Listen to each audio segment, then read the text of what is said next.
The world is shifting. Inspiration is everywhere. We learn about the best in ourselves from each other. I'm Will McPherson, and you've hit rock bottom. Building your health and happiness from the ground on up. On today's podcast, we'll be talking about the real future of big city corporate real estate. And to head that up is truly an expert. He's been the global director of real estate at Kantar for years, and currently he's the regional director of real estate for Medxcel in Chicago. Please welcome Paul Jaskowiak.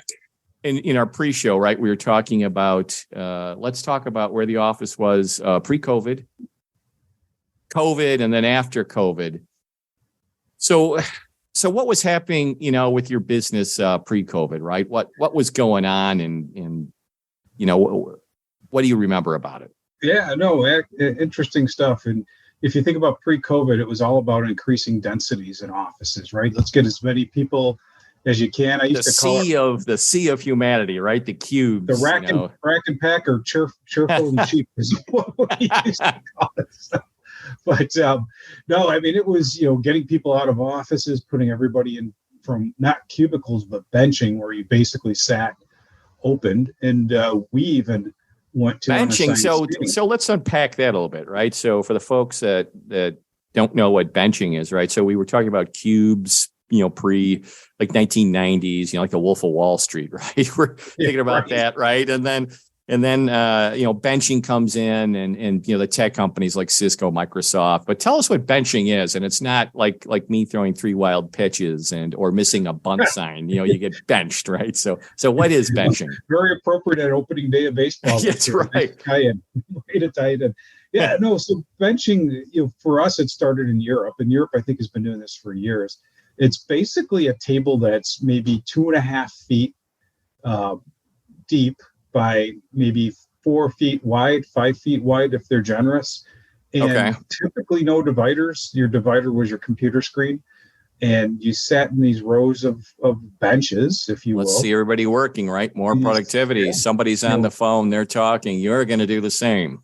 Yeah, a lot of Bluetooth going on. And an interesting thing was, we were pushing that for years and making that migration to that, as well as unassigned seating, which I think a lot of companies are starting to dabble with, in that, you could, if you had an office that held, let's just say 100 people, and we had been doing utilization studies way before the pandemic, and we were finding that 70% of the staff came in at any given time just due to, normal course of PTO or client visits or what have you.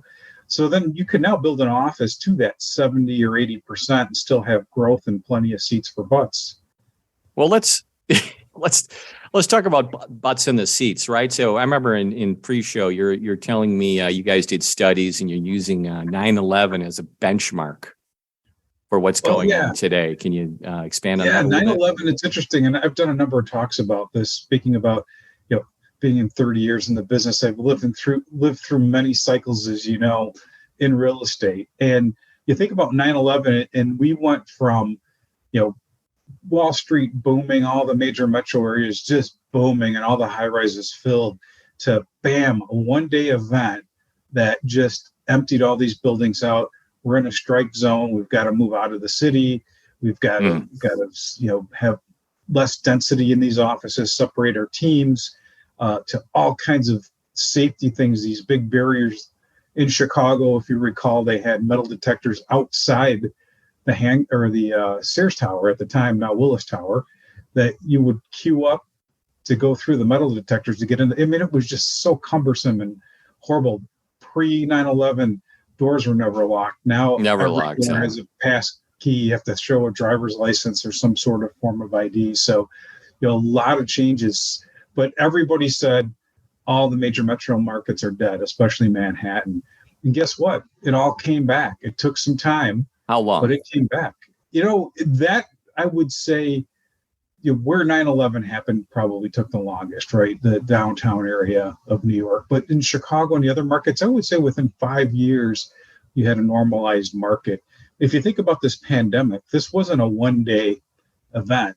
this was a 3-year event of people leaving the office or being out of the office. So I get a sense that the recovery is going to be quite different in that habits were built over those 3 years, and it's going to take some time to change those habits, right?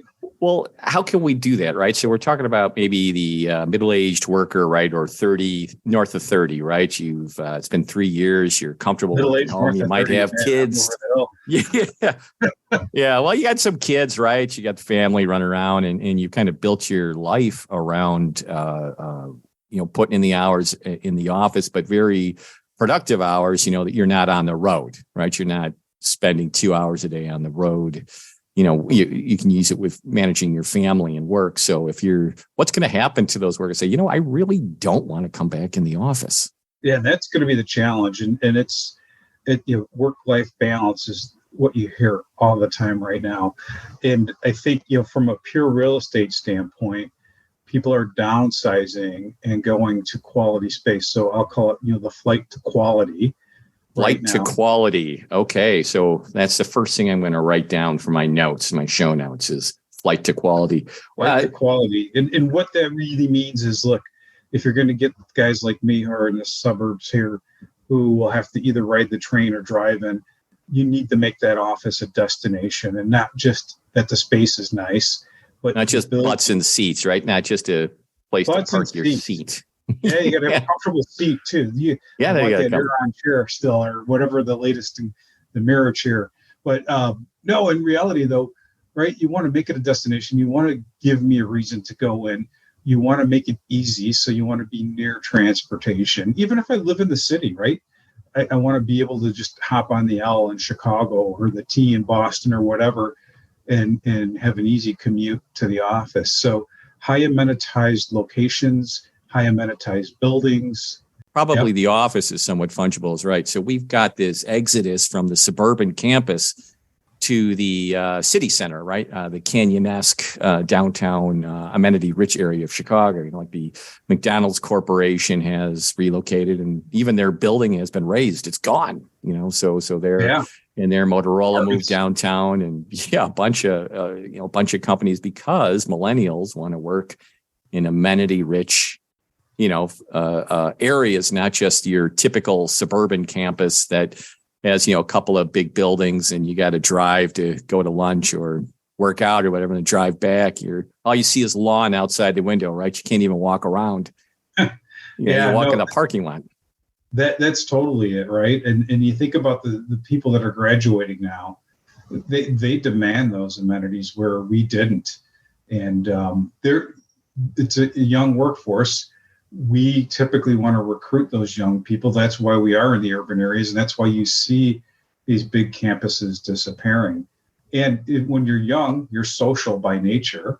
Right. So I've got nieces and nephews just graduated college a couple of years ago, and they want to go in the office. They work downtown. It's a good time. It's got the beautiful places, the beautiful people, and it's incentive to go in and work. You go out after work, be seen in a sweet bar. There's statistics there that a lot of people meet their wives or husbands through work or work acquaintances, right? Right. So you go up to the London hotel. We don't need any more friends. We don't need to go down there. No. They don't even look at us anymore. But no, I could totally walk get in it. a tuxedo and they look at the ground, So. Yeah, there you go. But those days are over. Yeah. That's that's the thing, right?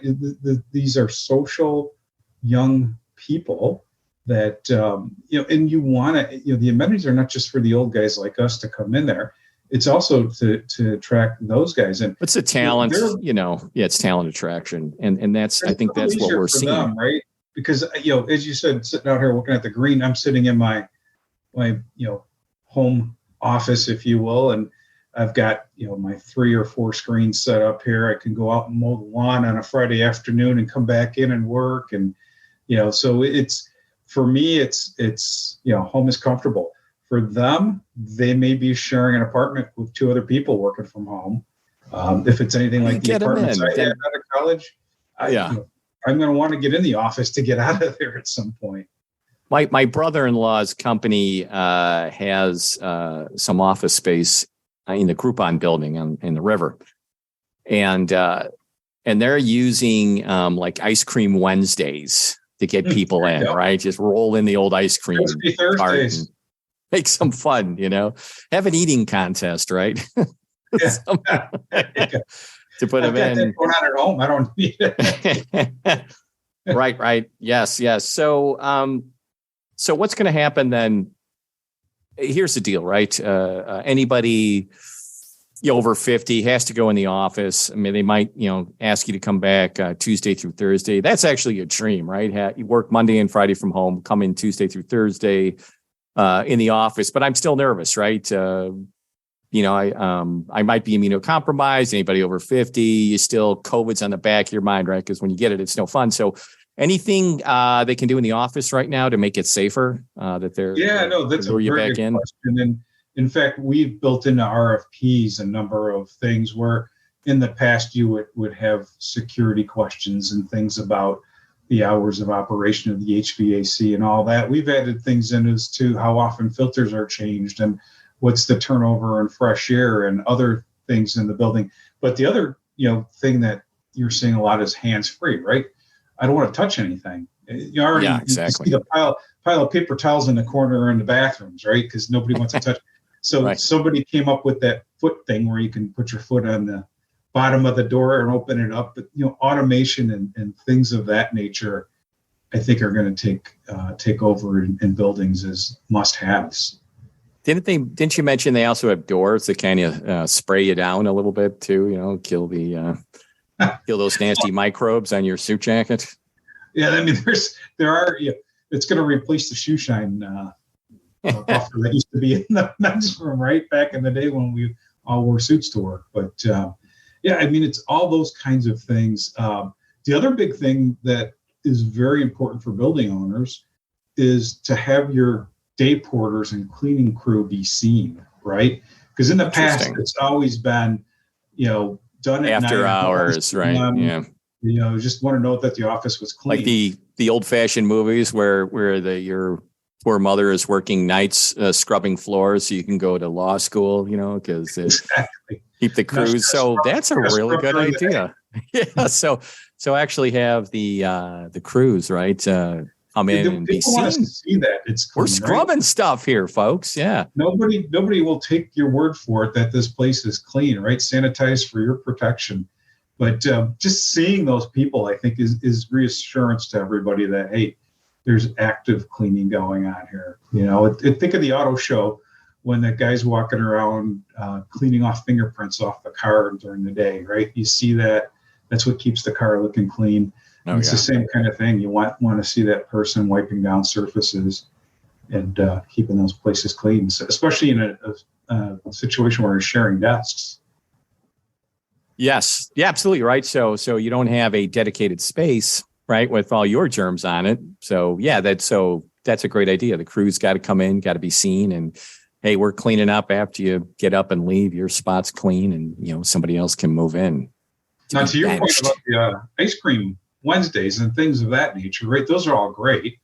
But the issue I think a lot of people are going to have is they've downsized their space during COVID. They're saying, look, we can get by because we only have 40 or 50% of our staff coming in. But when you have days, whether it's an ice cream day or whether it's an all hands meeting day, you now have peak occupancy to worry about. So what we've done and what you're hearing in the industry now is instead of referring to your seat where your butt goes as a workstation, it's a work point. So in other words, if you've got 70 desks and 100 people, you may have 70 desks and 30 other work points, which could be a countertop or a table in a cafeteria, someplace where people, when they come in on those peak days, they can come in and work in maybe a non-traditional sense.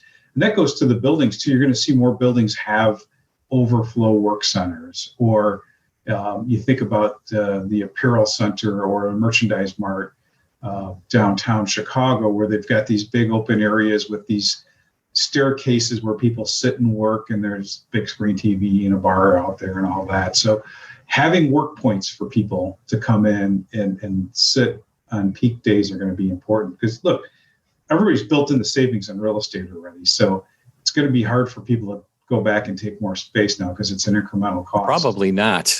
Yeah, my fear is, so you're talking AAA, AA buildings, right? So Class A buildings, and that's so this is the thing in the markets right now. If you look at any major metro area, and not just in the U.S., I was recently in Paris and in London looking at space. It's the same thing, is that the buildings that are highly amenitized in good areas that are Class A buildings, those rents are stable or in some cases increasing, and those buildings have pretty good occupancy rates.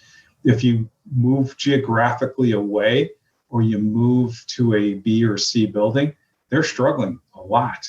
So they're not going to have the flight to quality, right? They're not going to have the crews coming in, and they're not going to have touchless. It's the same old. The challenge is, look, they've got a big issue now, as we all know, with the debt market being as tight as it is, and you've heard about some of the banks failing here. I think the banks are all in good shape, but the outcome of that, and I know this from personal experience in some of the properties that we're trying to trade, is that getting debt on buildings is a lot more difficult now. A lot more scrutiny is happening. They're paying a higher interest rate.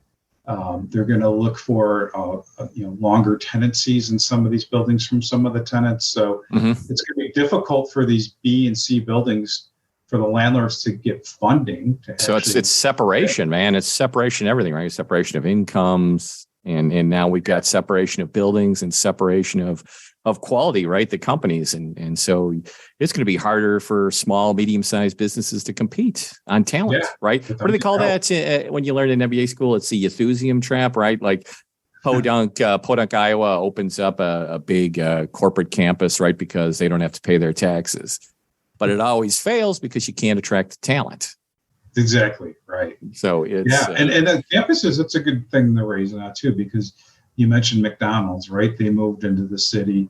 Walgreens announced a couple of weeks ago that they've got this big campus. I think, what is it, in Deerfield? It's in Deerfield, yeah. Northern suburb of Chicago, and they're significantly downsizing that campus. I recently being yesterday, took a drive up to Wisconsin for spring break for a day. And the Allstate campus, I forgot about that. That's being completely dismantled. Yeah, I know, it's weird. Just to let everybody know, like the northern suburbs of Chicago is the richest Fortune 100 company area in the world, right? You just drive up and you see these huge WHQs of huge, and a lot of them now are, the parking lots are empty. The buildings are, the old standby buildings are gone. So this is interesting. And you're listening to Paul Jaskowiak. He is the big kahuna when it comes to corporate real estate and where the market's heading, design, employee retention, the works. And it's pretty interesting because, it affects us all, right? We're things are changing, and we're all heading back in the office of some sort, trying to return to normalcy. So here's a question to ask you then. There is going to be a lot of buildings, empty office space. Do you see them, like, cities like New York, Philadelphia, Chicago, San Francisco? Do you see them being converted into residential? That's a good question. And so I will say, when I was in Europe recently, I've seen more of that happening there than here more immediately. But it will be an interesting thing to see and watch here as to what they do as far as redevelopment of these buildings, without a doubt. Now, these big campuses, unfortunately, there are a lot of them are going to turn into distribution centers and big warehouses, is my guess, because they're all on major arteries and big land areas where they can accommodate these big campuses. But it would be an interesting question to watch the apartments and residential, because that market is still hot right now. It is hot, right? Yeah. So that's interesting to watch. The only issue, right, is those buildings. They usually don't have balconies, right, for the most part. No, but that doesn't mean you can't put them in. Look, you being an urban planner, thinking about, I can't remember the gentleman who spoke to Cornet, one of the organizations I'm in, years ago when rideshare started, and talked a lot about people living in the city and not needing the things you need in the suburbs, like a car. It's called zero kilometers, right? So you can get everything within walking distance. And science has shown us that people are willing to walk a quarter of a mile to get things. It's called the pedestrian shed. So if you live in the city, yes, that becomes possible. And I did a TEDx speech on that, right? So it adds, if you live in a walkable community, it adds 15 years to your life. But this translates as to the flight to quality. You know, these corporations that are moving in the city center. The main reason I think why these millennials want to do that is walkability. You know, get out of your office and walk and see something, right? I remember I was working for a large Cisco corporation in Deerfield, one of the northern suburbs, right? You get out. I just walked in the parking lot once. They had a couple of benches out there, right? And just walk. That was it. There was nowhere to walk, nothing to see. You know, there's no visual stimulation to propel you to move. So think about when you were out of school, your first job in the city. I couldn't wait for lunchtime in Chicago in the summer to get out and take a walk take a walk. But it was, where everybody was and where the people were, and you just go down and take a walk. My cousin lost a whole bunch of weight. He'd get out of the office and he'd walk. He'd walk to the lakefront, walk up and down it, and that's one of the great things about living in these big cities that were designed before World War II. That's a tipping point, right? Like Kansas City, Schaumburg, Tampa, they were designed for the auto. So it really wreaks havoc on everything, including where to work. And I know they do have small walkable areas there, but we're talking the big picture. That point, that's a huge thing living out here in the suburbs, right? We grew up in a town called Elmhurst, which was relatively, we call that Transact 4. It's still pretty walkable, densely populated. It just doesn't have buildings over. I lived in a very walkable area. I could walk to the train station. We could walk to town. We could walk to the train station. Everything was walkable. I live out in Aurora, which is one of the more. It's about 30 Wayne's miles. World, for all you people that don't know Aurora, that's where Wayne's World was filmed. Stan Nikita's Donuts, which Tim Hortons, aka Tim Hortons. But the sad thing here, other than the fact that the Prairie Path is behind the house, which is great, I've got to get a car to do anything. Right. You got to take the car to walk, right? You got to take the car to a forest preserve. That's kind of a joke, right? That's pretty sad. And look, how many people have gotten fat in the pandemic because their commute is down the stairs. Average at 20 pounds, according to my doctor. Had a physical yesterday, a yearly physical, and he said all of his clients have gained about 20 pounds. Not me, though. Great, Bill. No, it's so true because, and I know for me, for the days I go into work, and I'm actually working from home today, but I've been trying to go in 3 days a week. And if I look at my step count, I could be 12,000 steps on a day I go into the office. I could be 3,000 on the days I'm working from home. Yeah, it's 10K. Yeah, working from home has its own challenges. But like I said, I think we've learned a lot today, right? Flight to quality. We're looking for amenity. What is the average for amenity-rich buildings? What's the average square foot cost if you're looking to? And this podcast is for the average person, the average worker who's just thinking about, man, what's going to happen to my office space over the next couple of years? They're going to make me come in, and they're going to put me in a cube and whip me again, or are we going to, But what is the square footage cost? Well, this is for upper level view too. So what's the square footage cost of amenity rich buildings? It's going to be hard to quote, but I could tell you in New York, you're probably looking in the upper 70s. And then the further away from the amenities you get, you can drop down to the 50s blocks. I'm talking about blocks, but as to what the office, two things to kind of help fill in this answer. As to what the office is going to look like, I think it's going to be more flexible space, right? You'll still have the open areas, but you're going to have compartments or rooms where you can go in and either have heads down or meet with your team and collaborate all in one section or room, if you will.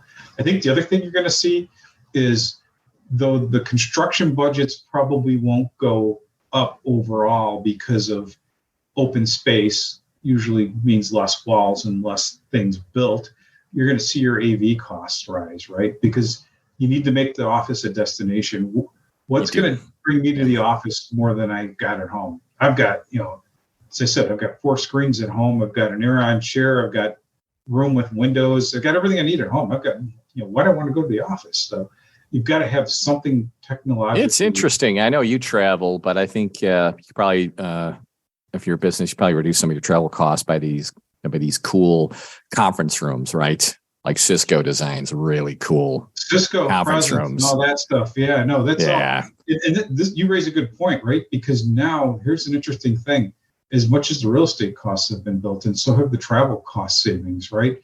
So in pre-COVID, if I had a New York office and I was having a meeting with clients and they had people in New York, Chicago, and LA and Atlanta, what have you, and they'd all fly in for this meeting, you may now see just the New York people attend, or maybe New York and Chicago. And I think, the challenge is to create an experience for that client that their video call is as if they were there. And that's where these Cisco presence systems and other things are going to become more and more important. So that's where your AV costs are going to go up. So by the by, if you live in flyover country, you're stuck in flyover country. Yeah. at least a little bit more, Yeah. I've got a friend that moved to Tennessee, and he was thinking, oh, this is great. I can move out of Chicago, get away from all the taxes and all that. And, he built a house. He's been down there 2 years, and he just got the call. You got to come back into the office.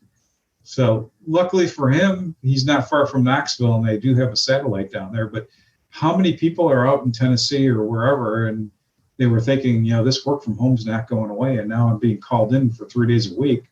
And then who's paying for that? It's your commute now. If you got to fly from Tennessee, right, that's your expense. Yeah, that's your commute. I'm not flying a business now. So.